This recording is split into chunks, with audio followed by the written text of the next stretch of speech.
the region, particularly East Asia, India, Sri Lanka, and so on, have been leading the global economic recovery.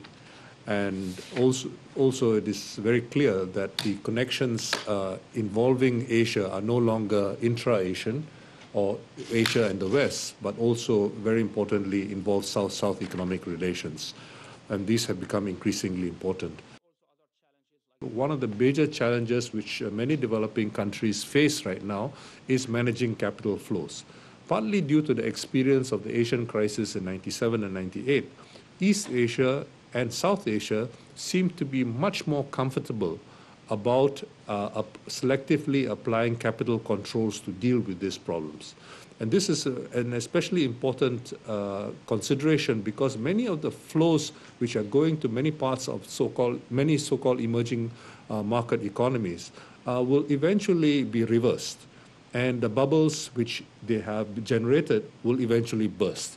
And by imposing capital controls, East Asian and South Asian economies are probably preparing themselves for this inevitable bursting of these bubbles.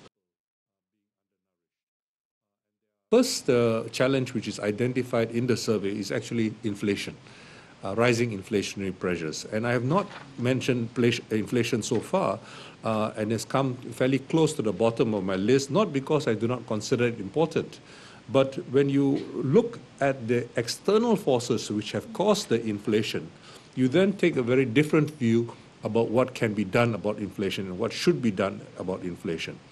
I want to emphasize that although there are undoubtedly inflationary pressures, much of which are generated by external forces, this is the policy conclusion from this is that there is no excuse then to introduce deflationary policies in a response to this externally induced inflation.